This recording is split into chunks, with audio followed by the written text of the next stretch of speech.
In this video, we are going to talk about section 8.4 with weight and mass, and we're also going to include some medical applications. So first, let's talk about American units of weight. Okay, so American units of weight are the following units: tons, pounds, and ounces. And you can see here the conversion. So 1 ton is the same as 2,000 pounds, and 1 pound is the same as 16 ounces. So we're going to do conversions just as we've been doing in the last few sections. Okay, so we're going to convert 184 ounces to pounds. There I go with that 4 again. Must be the hardest number to write. Okay, so we're going to start with ounces, and then remember we're going to convert to pounds. So I want pounds to end up on top and ounces to end up on the bottom so that I can cancel my ounces.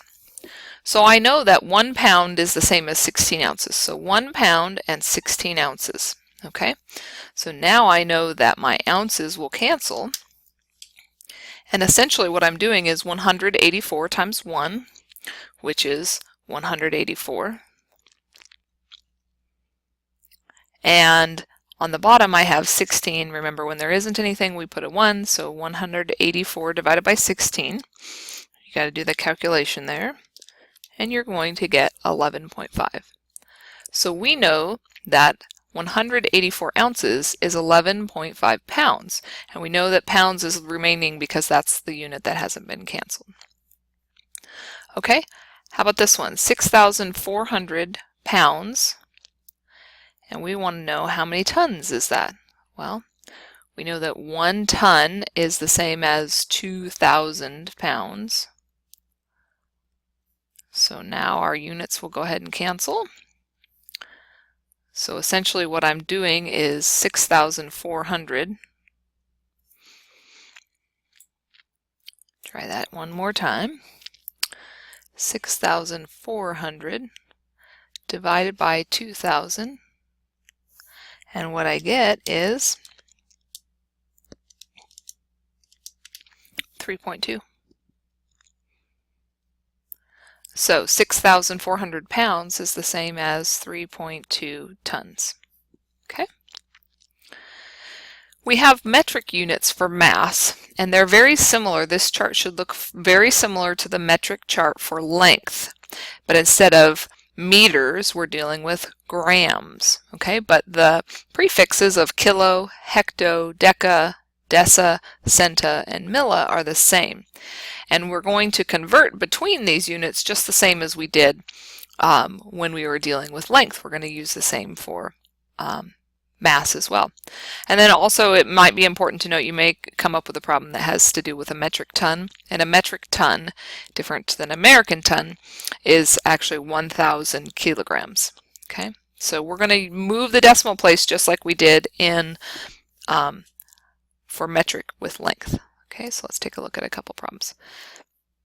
We're going to start with 36.5 centigrams. And you have to think about, where does centigrams live on that chart? Okay, so I'm at centigrams and I need to move 2 places to the left in order to get to my grams.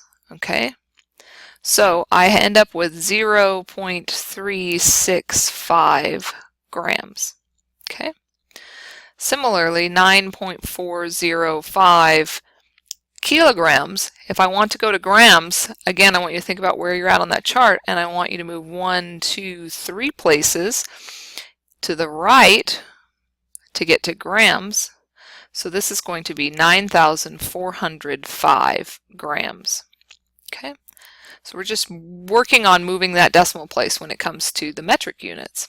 Some say that's why it's a little bit easier.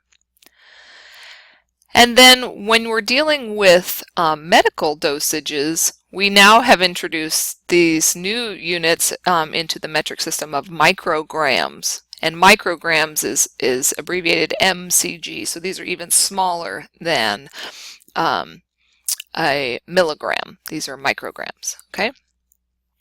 So often what I will do when I'm dealing with micrograms, because the conversion is pretty simple to go to grams, I will convert to grams first and then convert whatever other direction we need to go if we need to go further.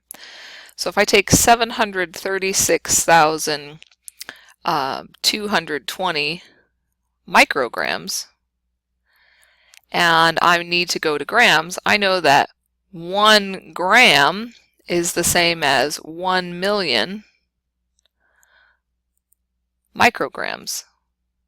Okay, so now my units are going to cancel for the micrograms, and essentially all I need to do is take my 736,220 and divide by my million, and I end up with 0.73622 grams. Okay. Similarly, so on this one I'm going to convert to grams, and then I'm going to go back to milligrams just to show you, because it's not part of that original table, although you might be able to figure out how to put it in that table. Okay, so I have 23.5 micrograms, and I know that 1 gram is 1 million micrograms. So if you are going to type that in and figure out what you end up with, I should end up with something like this: 0.0000235 grams. Okay, so now we're at grams and we need to go to milligrams, so we're going to move to the right. How many decimal places? 3. 1, 2, 3. If I can get it in there. So my answer here is 0.0235 milligrams. Okay. If you work with these micrograms enough, you're going to see where they fit into that metric table. Okay. Now let's look at a word problem. The dosage for ibuprofen is 500 milligrams every 6 hours. If a patient takes his first dose at noon, how many milligrams of ibuprofen can they have in a 24-hour period? Okay, so this is more a matter of thinking about how many dosages we have, and then figuring that out. Okay, so let's see. If the first one is at noon, when is the next dose? That's right, 6 p.m. Okay, and the next dose, that's at midnight. And the next dose, 6 a.m. And what about the next dose? Well, that would be noon of the next day, right? Is this one actually within the 24-hour period? If we started at noon, technically this one is the start of the next 24-hour period, so we're not going to include that one. So I can have 1, 2, 3, 4 dosages, makes sense, in a 24-hour period. So I would take my 500 milligrams, multiply by 4, because I can have 4 dosages, and I get 2,000 milligrams. So the patient, the patient can have